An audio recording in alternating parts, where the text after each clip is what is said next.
नमस्कार दोस्तों, स्वागत है आपका आपके YouTube चैनल ट्रिकी रीजनिंग वाला में। और मैं जय चायल आपके लिए लेकर आया हूँ वैदिक मैथ से एक वीडियो और जिसमें हम बात करेंगे स्क्वेयर्स की और स्क्वेयर के साथ मल्टीप्लाई की। दो तीन चीज़ें एक साथ हैं। अगर आपको कहा जाए कि 12 × 112 कीजिए, कहने का मतलब संख्या को 100 के साथ मल्टीप्लाई करने को कहा जाए, 100 के साथ भी यही संख्या हो, जैसे 13 को 113 से मल्टीप्लाई करना हो, 18 को 118 से करना हो, 22 को 122 से करना हो, 32 को 132 से करना हो, 36 को 136 से करना हो, 139 को यानी कि 139 को 139 से करना हो, 51 को 152 से करना हो और 65 को 165 से करना हो, 99 को 199 से करना हो। कहने का मतलब एक तरफ 100 के बगैर संख्या हो और वही संख्या 100 के साथ भी मिलकर बनी हो और दोनों को मल्टीप्लाई करना हो, तो हम क्या करेंगे। वैदिक मैथ में बड़ी बड़ी घटनाएं, बड़े बड़े कैलकुलेशन, बड़े बड़े मल्टीप्लाई सेकंडों में हो जाते हैं, लेकिन प्रैक्टिस की आवश्यकता है और यही प्रैक्टिस, यही वैदिक मैथ आपको एग्ज़ाम में बहुत हेल्प करती है। तो आज हम देखते हैं, अगर आपको कहा जाए कि 12 × 112 कीजिए, इसका आंसर क्या आएगा। अगर आपको कह दिया जाए 16 × 116 कीजिए और आपको कह दिया जाए 18 × 118 कीजिए, इसी प्रकार से कुछ संख्याएं हम ले लेते हैं रैंडमली।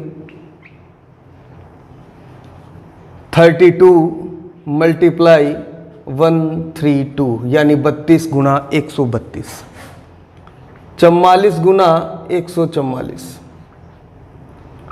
88 × 188, 99 × 199, 65 × 165, 66 × 166। इस तरह के मल्टीप्लाई करेंगे हम। और आगे देख लेते हैं 41 × 141। रैंडम वाइज संख्या लिखते हैं, कोई भी पैटर्न नहीं है, ऊपर नीचे पैटर्न चल रहा है। स्क्वायर का आना जरूरी है और क्यों है वो मैं आपको बताऊंगा।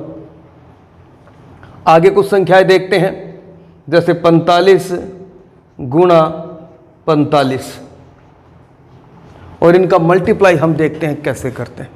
ऐसे मल्टीप्लाई बहुत बार एग्जाम में आ जाते हैं, हमारे जीवन के दैनिक यानी कि जनरल यूज में भी होने चाहिए, आते हैं काम। तो हम कैसे करेंगे विदाउट कैलकुलेशन। कैलकुलेटर से भी तेज फास्ट कैलकुलेशन हम वैदिक मैथ से ही कर सकते हैं। देखते हैं 12 × 112। क्या हमें 12 का स्क्वायर आता है? स्क्वायर आनी बड़ी ज़रूरी है और मैंने कहा था 1 से 40 तक की स्क्वायर मैंडेटरी है, नेसेसरी है कि आपको आनी चाहिए। और 1 से 40 आती है, उसके बाद मैंने 41 से 60 तक की स्क्वायर निकालना भी बताया था। और वो जो पैटर्न, वो वीडियो मेरे चैनल पे आपको मिल जाएगा। आप 41 से 60 आगे भी ले जा सकते हैं, 41 से पीछे भी ला सकते हैं, यानी कि आप सारी स्क्वायर उस नियम से कर सकते हैं। फिर मैंने 91 से 100 तक की स्क्वायर निकालना बताया था आपको, वो वीडियो भी मेरे चैनल पे मिल जाएगा आपको। और उसके बाद जिन संख्याओं के अंत में 5 होता है, जैसे 15 × 15, 25 × 25, 35 × 35, 95 × 95 तक, यानी कि ये जो सीरीज़ है 9-10 स्क्वायर, ये भी मैंने आपको निकालना बताया था। उसके बाद बहुत से वीडियोस बनाए अंतर पर भी, और एक वीडियो मैं आज बना रहा हूँ 12 × 112, यानी संख्या दी हो और यही 100 के साथ भी जुड़ी हुई हो, तो इसका मल्टीप्लाई कैसे करेंगे। आपको पता होना चाहिए 12 का स्क्वायर, सीधी सी बात है, आपको पता हो 12 का स्क्वायर, आपको पता हो 16 का स्क्वायर, क्योंकि 116 से गुना आप तभी कर सकते हैं जब आपको 16 का स्क्वायर पता हो, 32 का पता हो, 18 का पता हो, 99 का पता हो, 44 का, 66 का, 41 का और 45 का, 88 का, 65 का। ये सभी स्क्वायर अगर आपको आते हैं, हालांकि ये निकालना बताया था मैंने आपको, ये भी निकालना बताया था मैंने आपको, वैसे बताऊंगा मैं आपको। आगे चलते हैं। 12 की स्क्वायर होती है 144। कितनी होती है गाइस? 144, 144। आपको क्या करना है कि 144 तो आपका आंसर आ गया, लेकिन ये तो 12 × 12 आया, कम आया है। आपको क्या करना है कि 12 की स्क्वायर लिखने के बाद जो भी बचा है 1, 44 आपको 2 डिजिट छोड़ देनी है। 2 डिजिट छोड़ने के बाद जो भी बचा 144 में 1, इसमें 12 ऐड कर देने हैं आपको, जिसकी स्क्वायर आपने की। तो आंसर क्या आएगा आपका? 12 और 1 13 44। बात समझ नहीं आई, दोबारा देखिए। 16 है, 16 की स्क्वायर आपको आनी चाहिए। 16 की स्क्वायर कितनी होती है? 16 की स्क्वायर होती है 256। आपको 256 तो आपका आंसर आ गया है, लेकिन अभी ये अधूरा आंसर है। आपको 2 डिजिट छोड़ के क्या बचा? 2। ये 2 किस में जोड़ देना है? 16 में। 16 और 2 18। यहां आपका आंसर हो जाएगा 18 56। यहां देखते हैं 18 की स्क्वायर। 18 की स्क्वायर होती है 324। कितनी होती है? 324। 324 तो आपका आंसर नहीं हो सकता। आपको क्या करना है? 2 डिजिट छोड़ के ये जो 3 है ये 18 में जोड़ दीजिए। 18 और 3 21। तो आपका आंसर आएगा 21 24। अब इसको जल्दी कैसे करें? 32 की स्क्वायर। 32 की स्क्वायर होती है 1024। 24 अलग रहेगा 10। 10 जोड़ा 32 में, 32 में 10 जोड़ता ही हो गया 42। इसकी स्क्वायर होती है 1024। कितनी होती है? 1024। आपको क्या करना है? इस संख्या में 2 अंक छोड़कर पीछे से जो बचा 10 वो 32 में जोड़ दीजिए। 32 में जोड़ने पर क्या हो गया? 32 और 10 42 हो गया। यही इसका आंसर है 42 24। आगे देखिए 44। 44 की स्क्वायर होती है 1936। कितनी होती है? 1936। और ये मैंने आपको बताया भी था कि 41 से 60 की स्क्वायर, अगर 50 से कम की स्क्वायर हो तो इसमें 6 के घटाव है। कहने का मतलब 50 से अगर कम हो तो 25 में घटता है, 50 से ज़्यादा होती तो 25 में जुड़ता। इसमें 6 कम है तो 6 इसमें से कम करेंगे, बचेगा 19। -6 इसमें से करेंगे 19, और जो भी अंतर है आपका उसी की स्क्वायर होगी 6 6 36। खैर, अगर वीडियो आप ये देखा है तो वहाँ देखिए और ये सारी ट्रिक आपको पता लग जाएगी। 1936 मैंने कैसे बता दिया, डायरेक्ट आंसर 1936 आया, लेकिन 2 डिजिट छोड़ने के बाद आपके पास बचा 19। क्या बचा? 19। इस 19 में ये 44 जोड़ दीजिए। 19 में क्या जोड़ दीजिए? 44। तो 19 + 44 कितना होगा? 44। सीधा जोड़ लेते हम, 40 में 19 जोड़ लेते हैं 59 और 4 63। 59 और 4 63 36 इसका आंसर आएगा। 63 36 का मतलब 6 3 3 6 6336। अब हम देखते हैं 88। 88 की स्क्वायर होती है 77 44। कितनी होती है? 77 44। याद होनी चाहिए स्क्वायर। स्क्वायर का बड़ा ही कंसेप्ट याद होना ही चाहिए, बहुत ज़रूरी है। आपको सादृश्यता में यानी कि एनालॉजी में एक तरफ संबंध बताया जाएगा अंकों का, दूसरी तरफ पूछ लिया जाएगा वहाँ स्क्वायर, स्क्वायर से एक ज़्यादा, स्क्वायर से एक कम, कुछ भी कंसेप्ट हो सकता है मल्टीप्लाई डिवाइड का, तो आपको ये चीज़ें आनी चाहिए। 77 44 में आपको क्या जोड़ना है? 88 और जोड़ना है। 88 यहाँ जोड़ दें आप। 7 8 15 का 5 हासिल पाई 1, 165 44 इसका आंसर आएगा। 165 44 इसका आंसर आएगा। अब हम आगे देखते हैं, यहाँ देखते हैं 99। 99 की स्क्वायर होती है 9801। कितना होता है? 9801। ये भी मैंने बताया था। 99 100 से कितना कम है? 1। तो इसी में से घटा देंगे -1। जितना ये 100 से कम है संख्या है 99, 100 में से कितनी कम? 1 कम, इसी में से घटाओ तो कितनी बची? 98। और जितना आप ये कम है 100 से 1 कम, उसी के स्क्वायर कर दो। 1 को 1 से मल्टीप्लाई करेंगे 1 आएगा, लेकिन संख्या मेरे को 2 डिजिट में चाहिए तो 01। वहीं से ये 9801 मैंने बताया है। वीडियो आपको चैनल पे मिलेगा, जरूर देखें। 9801 में 2 संख्या छोड़कर जो बचा 98, उसको 99 में जोड़ दीजिए। कितने में जोड़ दीजिए? 99 में जोड़ दीजिए। तो हम क्या करेंगे? हम इसको 100 मान लेते हैं, इसको भी 100 मान लेते हैं। 200 200 में से 3 घटाएंगे 197। यहाँ कितना आएगा? 197।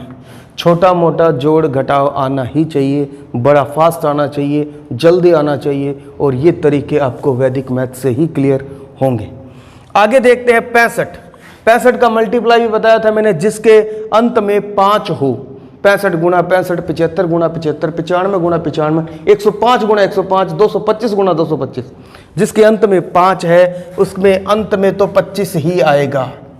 लेकिन आगे जो अंक है 6, इसको एक अंक बड़े से मल्टीप्लाई कीजिए, यानी कि 7 से। 6 7 42। ये तो है 65 के स्क्वायर, लेकिन इसमें आपको 65 और जोड़ना है। कहने का मतलब 107 हो जाएगा, जोड़ने पर कितना हो जाएगा? 107 25।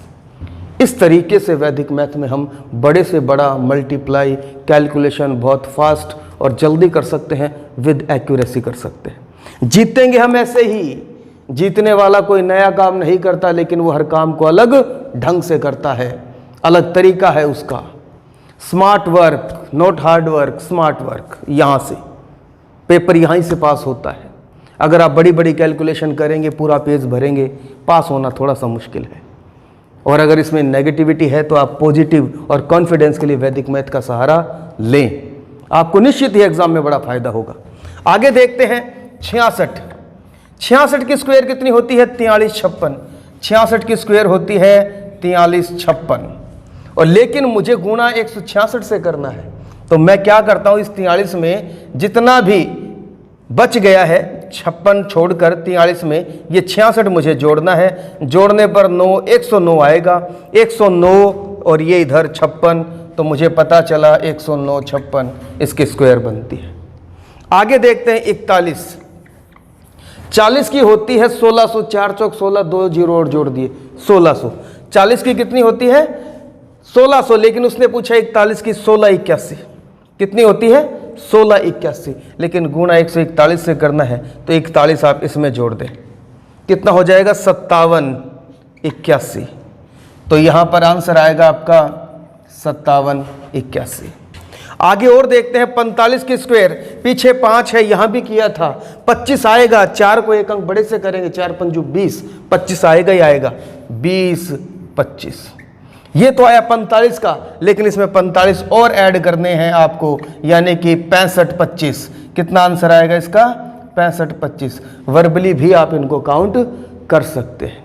तो ये कंसेप्ट था हमारा 12 को 112 से मल्टीप्लाई करने का, 13 को 113 से। मैं एक आध और बता देता हूं आपको यहाँ पर, अगर आप चाहते हैं कि कुछ और भी बताया जाए तो हम कर लेते हैं। जैसे आपको कह दिया जाता 17 गुणा 117। 17 की स्क्वायर पता होनी चाहिए। 17 की स्क्वायर क्या है? 289। क्या है? 289। लेकिन आपको क्या करना है, इसमें 2 डिजिट छोड़कर कितना बचा? 2, उसमें 17 और जोड़ दें। 17 और 2 19। कहने का मतलब 17 गुणा 117 1989 होगा। नहीं समझ में आया? फिर देखते हैं एक और सवाल।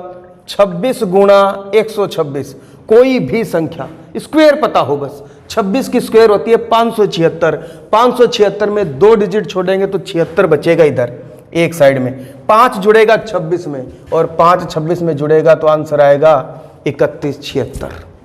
क्योंकि इस 26 में, क्योंकि इसकी स्क्वायर होती है 576, मुझे ये 26 इसमें जोड़ना भी है, तो आंसर क्या आएगा? 31 76। ये आंसर आएगा। तो इस प्रकार से आंसर निकलते हैं। बहुत ही कम समय में हम बहुत ज़्यादा काम कर सकते हैं। और कैलकुलेशन अगर फास्ट है तो रीजनिंग का पार्ट भी है मैथ, और मैथ का भी पार्ट है मैथ, और ये कैलकुलेशन दोनों ही जगह आती है। आप निश्चित ही आपको फ़ायदा होगा, निश्चित ही आप एग्ज़ाम में अपनी जगह बना पाएंगे, केवल और केवल वैदिक मैथ से। तो दोस्तों, वैदिक मैथ में बात हम यहीं तक करेंगे। अगली बात अगले वीडियो में करेंगे। तब तक के लिए धन्यवाद।